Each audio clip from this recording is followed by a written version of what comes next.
I'm joined today by the Defence Minister, Andrew Little, as we make a pre-budget announcement about significant investments that we're making in our Defence Force personnel.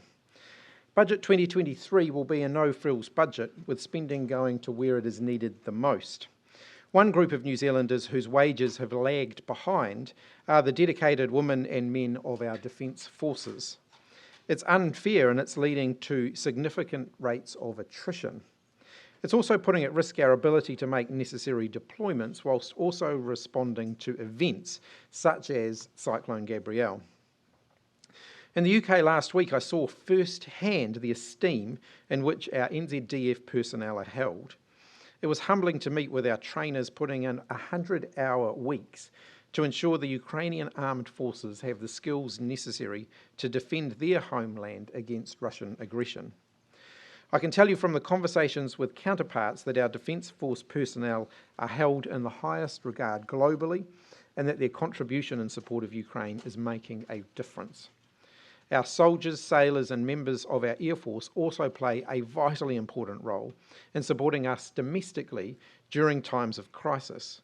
And we've seen this too often in recent times, most recently with the Defence Force moving quickly to support New Zealand through the Auckland floods and Cyclone Gabrielle. When we became the government, it quickly became obvious that after 9 years of underinvestment and neglect, and deferring upgrades and investment, our Defence Force workforce and the important assets that they use and rely on had been run into the ground. Since then, we've invested a historic $4.5 billion to replace and to upgrade some key Defence Force assets. We're starting to see the benefits of these investments flow through, with the first of the new P-8A Poseidon aircraft arriving, replacing our ageing Orion Maritime Patrol fleet. New Bushmaster light armoured vehicles will be operational soon, and the new C-130J Hercules aircraft are on the way to replace the ageing C-130H Hercules that have been in service since the 1960s. Today we're talking about tackling attrition though, and helping to make a career in our Defence Forces an attractive option, especially at a time when New Zealand and the Pacific are experiencing escalating impacts of climate change, and the geostrategic competition, both within our own region and further afield, continues to intensify and call upon our resources.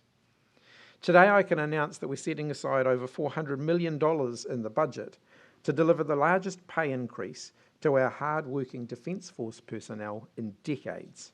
I'll hand over to Minister Little to provide the details, and then I've got a few other things for you, and then we'll open for questions. Kia ora tātou katoa. Thank you, Prime Minister, and good afternoon. Today's announcement focuses on what I have been saying has been my top priority as Defence Minister since I took up the portfolio.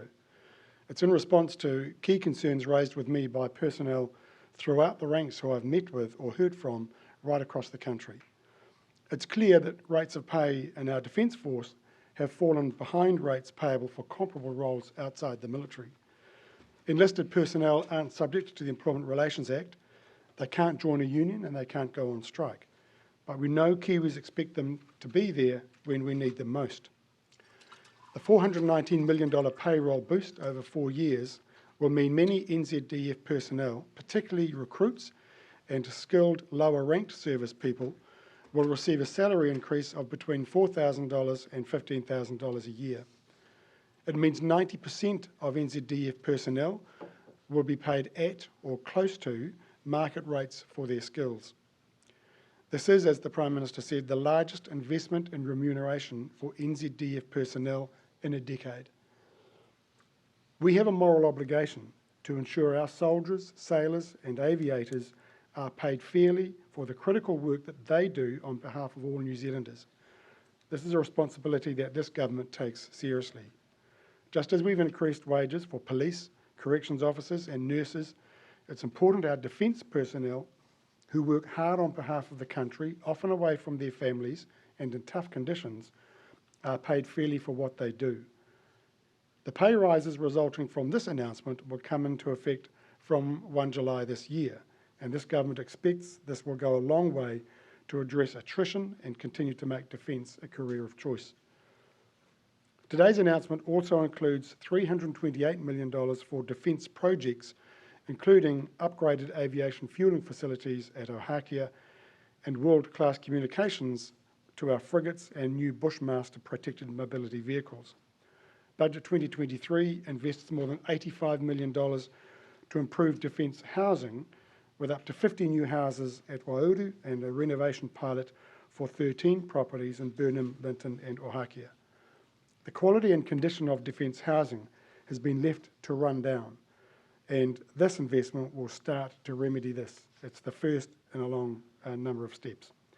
As the Prime Minister has said, it's important that we support our NZDF personnel to do their job in the service of Aotearoa New Zealand and our people.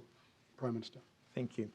Finally, this afternoon, I have confirmed the permanent reallocation of ministerial portfolios following Meka Whaitiri's removal as a minister.